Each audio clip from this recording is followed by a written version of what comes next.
As 16 Leis do Sucesso, de Napoleon Hill, o livro que mais influenciou líderes e empreendedores em todo o mundo, comentado e adaptado por Jacob Petrie.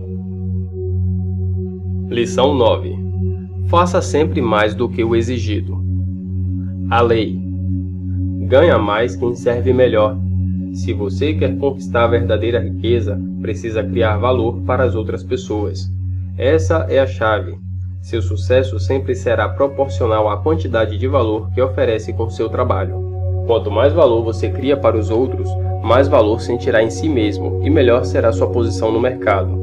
Uma das maneiras mais eficazes de criar valor para o próximo é desenvolver o hábito de sempre fazer mais do que aquilo que é exigido de você. Faça isso e verá que o mundo lhe devolverá mais do que você espera. Chaves do sucesso. Fazer mais do que o exigido é uma lei que deve ser seguida por qualquer pessoa que busca obter prestígio, sucesso, acumular dinheiro e, ao mesmo tempo, encontrar a felicidade e desfrutar da paz de espírito. Os benefícios de seguir essa lei são enormes, principalmente sobre nossa autoestima e senso de propósito. A autoestima é o valor que atribuímos a nós mesmos, é o quanto gostamos de nós. O senso de propósito determina o valor que damos à nossa vida. É o quão significante ou importante pensamos que nossa vida é. Tanto nossa autoestima quanto o senso de propósito aumentam muito quando criamos valor para as outras pessoas, oferecendo-lhes mais do que elas esperam de nós. Quando você presta serviço da melhor maneira possível, esforçando-se para fazer cada vez mais e melhor, está fazendo uso da mais elevada forma de compensação possível. Por isso, você lucrará mais com esse esforço do que a outra pessoa para quem você está trabalhando. Faça da prática dessa lei um hábito diário e siga-o com a mesma regularidade em que faz suas refeições. Nesta lição, você verá como querer é poder. 1. Não importa se o trabalho é simples como fazer um embrulho ou servir café. O universo sempre recompensa pessoas que oferecem um trabalho melhor do que aquele que delas é exigido. Apesar de muitas pessoas procurarem fazer o mínimo possível em seu trabalho, se você quiser obter sucesso, prosperidade e riqueza, precisa fazer mais do que o exigido. Existem inúmeras razões pelas quais você deveria desenvolver o hábito de fazer mais do que aquilo que é esperado de você. Entre essas razões, existem duas que transcendem em importância todas as demais.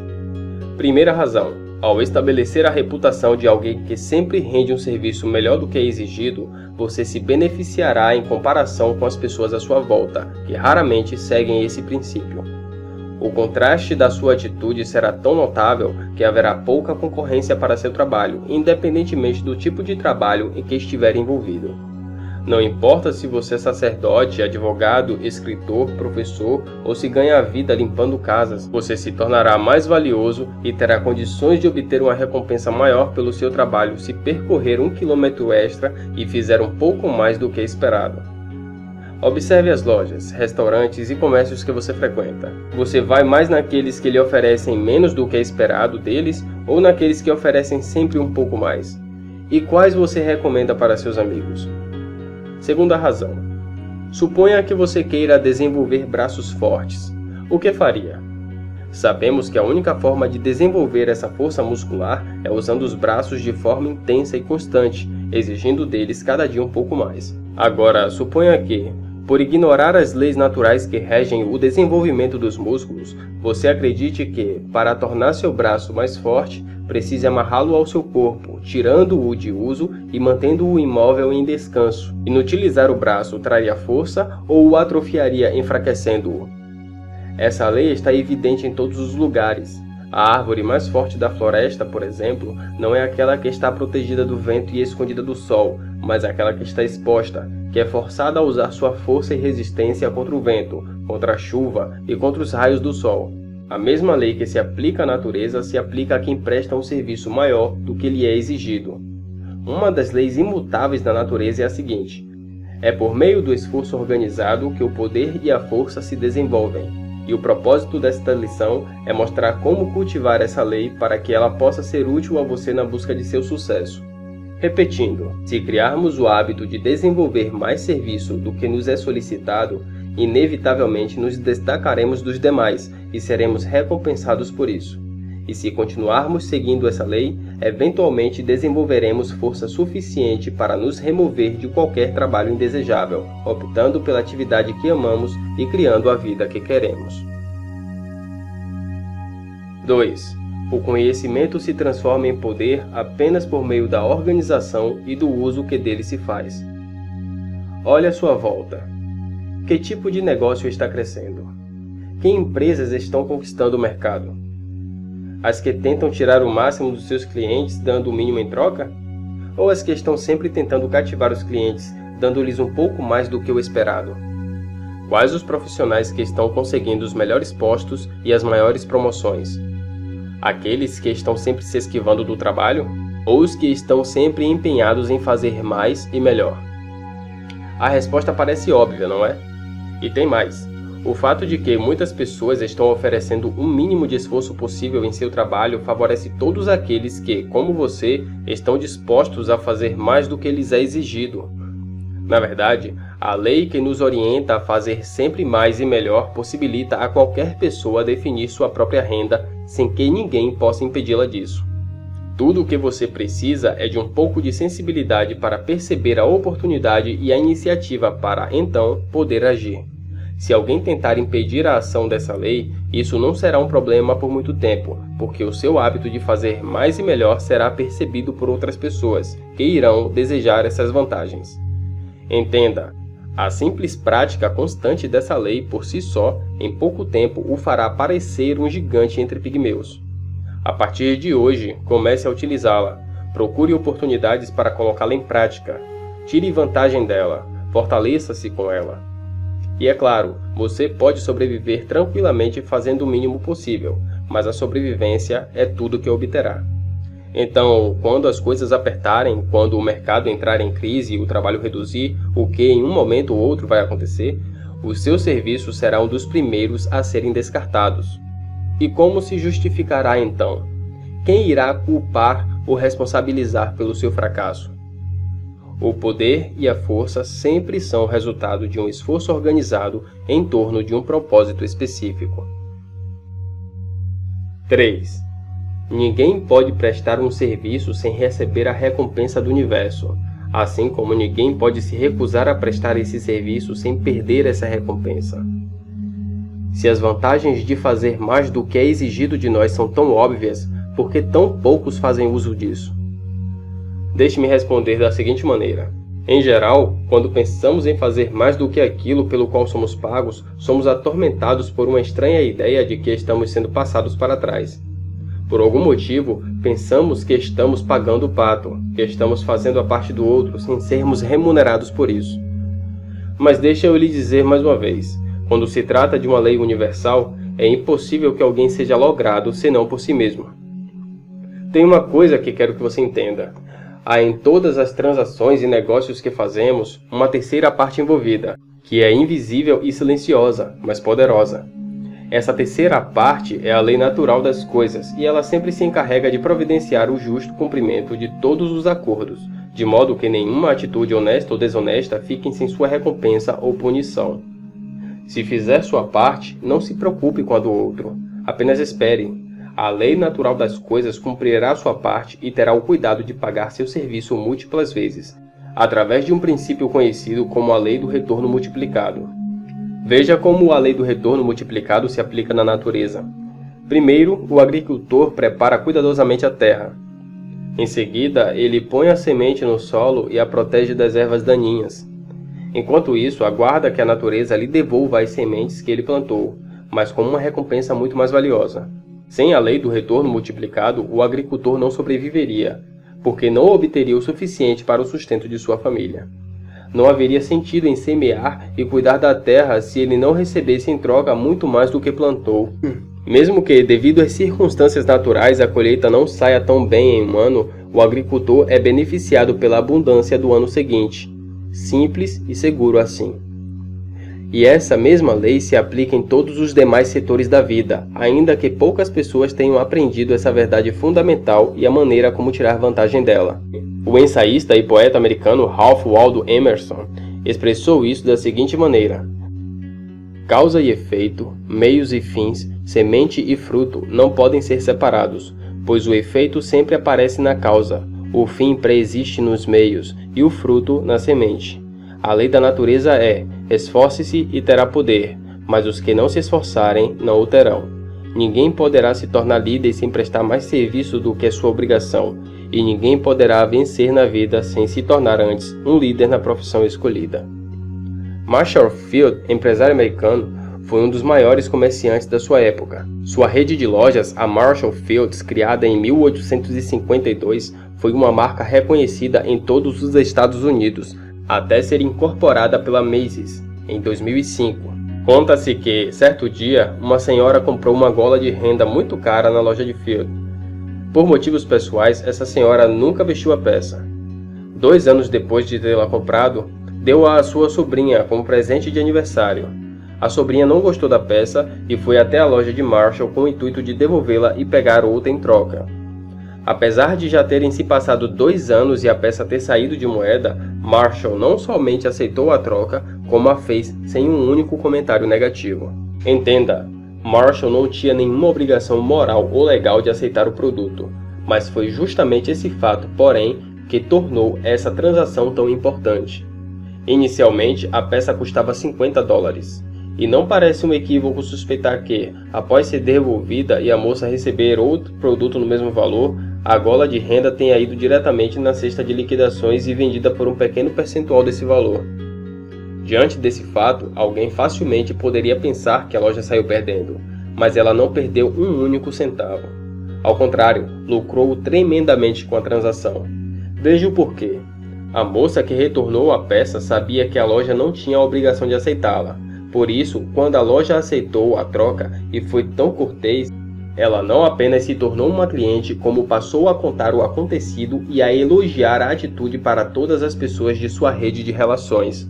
Essa transação foi o assunto com as amigas dessa moça por várias semanas, e a loja de Field recebeu mais recomendações e publicidade positiva do que ela poderia obter comprando anúncios no valor 10 vezes maior do que o da peça. Lembre-se, nenhuma publicidade é mais poderosa e eficaz do que a recomendação de um amigo. Compreenda, a lei do retorno multiplicado é uma lei simples, mas o sucesso, como já falei, é consequência de uma série de leis simples. Quando você faz apenas aquilo que é sua obrigação, não há nada de extraordinário para atrair comentários favoráveis. Mas quando, por vontade própria, você faz mais do que aquilo que é o esperado, sua ação atrairá a atenção favorável de todas as pessoas que são afetadas por ela. Assim, ao estabelecer uma reputação favorável, você avança e, eventualmente, a lei do retorno multiplicado começará a trabalhar em seu favor, criando demanda para seus serviços. Lembre-se, todos nós temos a oportunidade de fazer uso da lei do retorno multiplicado, estando sempre às ordens e prontos para prestar serviços dos quais os outros desejam se esquivar. 4. Somos mais eficientes, mais eficazes e obtemos melhores resultados quando fazemos aquilo pelo que sentimos uma paixão natural. Conta-se que, há muitos anos, um grupo de socialistas organizou uma comunidade em Louisiana, nos Estados Unidos. Eles adquiriram uma extensa área de terras e desenvolveram um programa comunitário que acreditavam trazer mais satisfação e menos preocupações. A ideia era não pagar salário para ninguém. Cada pessoa executava o tipo de trabalho que mais lhe agradava, ou para o qual tinha maior talento. O resultado desse trabalho se tornava propriedade comum de todos. Certo dia, um imigrante suíço se uniu à colônia. Na hora de escolher uma tarefa, decidiu trabalhar na tipografia. Poucos dias depois, queixou-se de que não gostava desse trabalho. Então foi colocado em outro posto, como operador de máquina. 2 dias depois, disse que o trabalho de operador também não lhe agradava e pediu uma nova transferência. Foi encarregado de ajudar na produção de leite, mas também ali teve dificuldades e passou a trabalhar na lavanderia, onde novamente não se sentiu bem. Assim, ele foi experimentando todos os tipos de trabalho, um após o outro, até que, um dia, foi transferido para um dos trabalhos mais duros da comunidade, a fabricação de tijolos. Na olaria, recebeu um carrinho de mão, uma picareta e uma pá, e foi posto para cavar e juntar o barro usado na fabricação de tijolos. Semanas depois, sem ouvir qualquer tipo de reclamação e observando que o suíço trabalhava muitas horas além do necessário, Um dos membros da coordenação perguntou-lhe como estava se sentindo em sua nova tarefa, ao que o imigrante respondeu: "Esse é exatamente o tipo de trabalho que eu amo.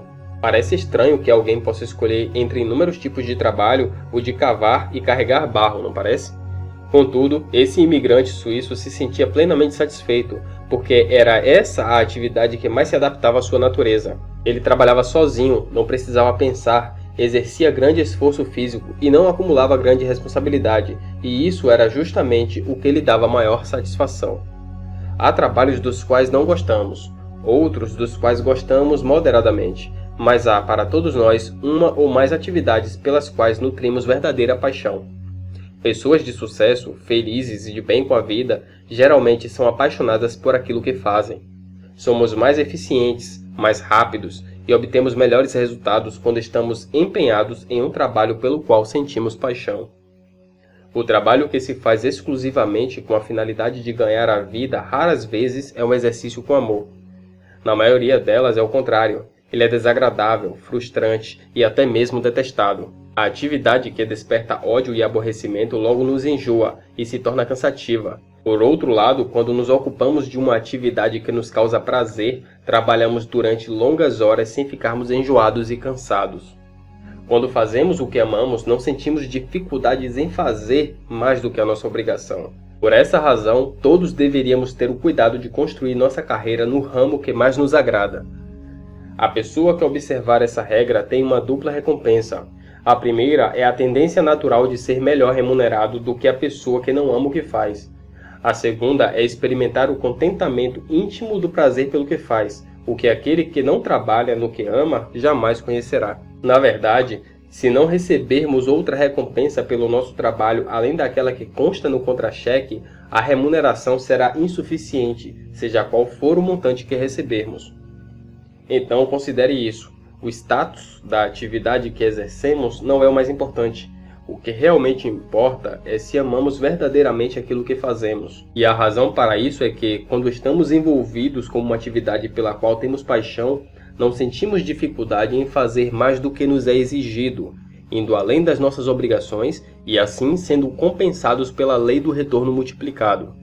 Por essa razão, todos deveríamos dar o melhor de nós mesmos para encontrarmos esse tipo de atividade e o tornar nosso propósito definido.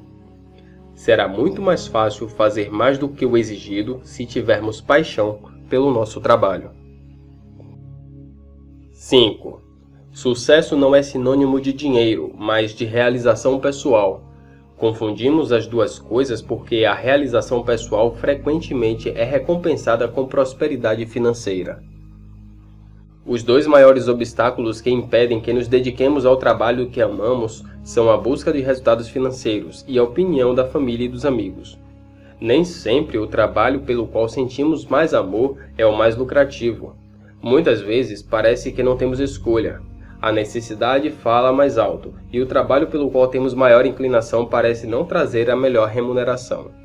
Assim, entre escolher por recompensa financeira imediata, direcionando nossos esforços para campos puramente comerciais, e a remuneração que virá anos mais tarde, após o acúmulo de conhecimento que nos habilita a trabalhar na área do nosso talento, preferimos a recompensa imediata, renunciando à nossa paixão. Além disso, quem escolher o trabalho que ama nem sempre terá, no seu campo de apoio, o suporte de seus amigos e familiares. Ao escolher o trabalho pelo qual temos paixão, quase sempre somos forçados a investir extraordinário esforço e energia na busca e no desenvolvimento, coletando, organizando, classificando e testando o conhecimento necessário para desenvolver nosso potencial. E isso, em curto prazo, pode parecer desvantajoso financeiramente. Entretanto, apesar dessa aparente desvantagem, a pessoa que se envolve com o trabalho que ama geralmente é recompensada com dois tipos de benefícios decisivos. Primeiro, ela descobre nessa atividade a maior recompensa de todas, a felicidade. Segundo, sua recompensa financeira, embora muitas vezes demore mais para chegar, no fim das contas será muito maior. Porque o trabalho feito com amor geralmente é maior em quantidade e qualidade do que aquele exercido exclusivamente pelo dinheiro. Por isso, se quisermos de fato acumular dinheiro e desfrutar de paz de espírito encontrando a felicidade, é preciso sacrificar a remuneração financeira imediata para poder acumular conhecimento, adquirir técnica e desenvolver a prática, para apenas então obter a recompensa. Essa tem sido a experiência de qualquer industrial, cientista, inventor ou filósofo do tempo de Sócrates até os dias atuais. Nenhum trabalho feito com amor pode ser considerado um desperdício. Aqueles que fazem mais do que aquilo que deles é esperado, mais cedo ou mais tarde serão recompensados, e muito além do que poderiam imaginar. Entenda, sua segurança não está no cargo que ocupa ou nas pessoas com as quais se relaciona. Ela está na sua capacidade de gerar valor, suprir necessidades e solucionar problemas. Quem não recebe outra recompensa além do salário pelo seu trabalho é mal remunerado independentemente de quanto ganha. Aplicações práticas. 1. A partir deste momento, ofereça em tudo o que fizer mais serviço do que lhes são requisitados. Não peça nem espere qualquer tipo de recompensa imediata por isso. Faça-o com a pura convicção de que você está colocando em uso uma das mais poderosas leis do sucesso e que você não sairá desapontado. Faça essa experiência tanto com pessoas conhecidas quanto com pessoas estranhas que talvez nunca mais verá. 2. Quando alguém lhe pedir algum serviço, ao invés de dizer mentalmente "mostre-me sua grana que lhe mostrarei o meu trabalho", inverta a regra dizendo "deixe-me mostrar meu trabalho de maneira que, se você ficar satisfeito, eu possa então ver a sua grana". 3. Em tudo o que fizer, coloque um pouquinho de esforço extra. Acrescente um pouquinho mais de trabalho. Não se contente simplesmente com o bom. Procure a excelência em tudo. Logo você parecerá uma ilha de excelência nesse vasto oceano de mediocridade que o cerca, e o mundo lhe pagará em ouro por isso.